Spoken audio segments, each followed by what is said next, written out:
Hello, beautiful people. Today we're going to go over UJ. I think this is going to be a good, pretty decent setup. Let me adjust the computer screen. And we're going to start with the 4 hours time frame, kind of figure out what's going on with UJ, see if there's anything of value where we can get some good trades in. So right now off the bat, I see uh supply zone where it used to be a demand zone. This area broke through it, and we're waiting for a retest here on the 4 hour.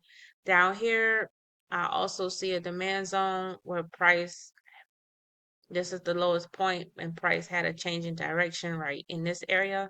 So I'm going to mark that up as my supply zone right here. And then I'm going to drop down to the 1 hour time frame to kind of figure out what's going on with price at current market, see if there's some short-term setups. So right now, price is in a sideways movement, meaning that it's in consolidation, and we have a bunch of things going on. Here is the lowest point where price did not push below. So it might be telling a story that I might want to buy up to this supply zone before moving downwards.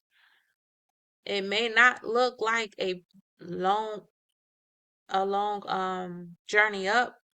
It might not seem a lot. Let me just use that. When you use your ruler and you actually measure all the way up to the zone, that's about 100 pips. So you can make some pretty decent money depending on where you get in on your entry.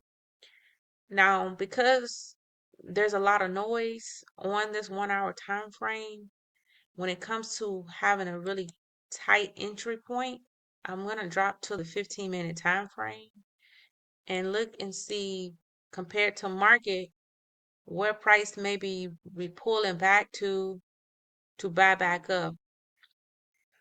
With this red box here and this red box here, I have two areas of interest that lines up with this last swing low where I could possibly have market come back down and buy up, bounce back and buy up. The way down is about 50 something pips, though.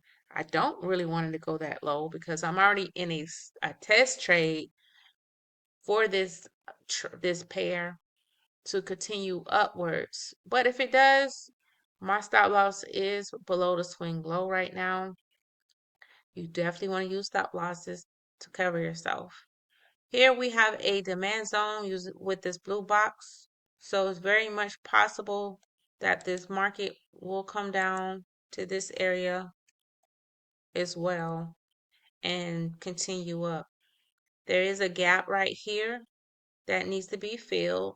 What that means is market pushed past this last pull down and didn't retest in this area right here. So I'm going to mark that gap area orange because that tells me that there's a possibility price might come back down, react, close the gap, and then push up.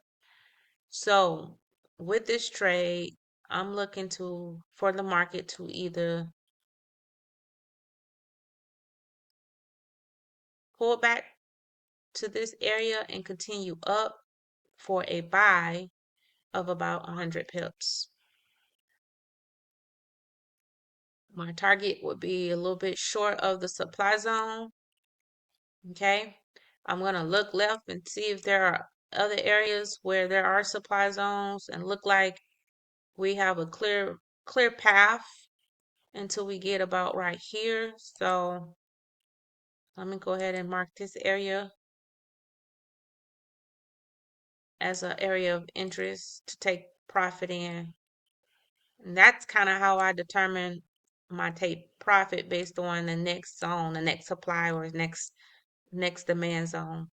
So UJ, we'll see how things go.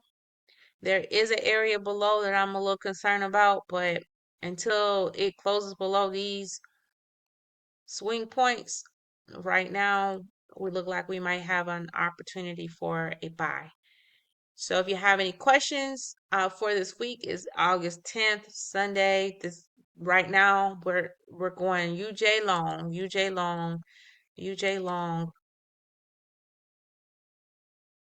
for the buy.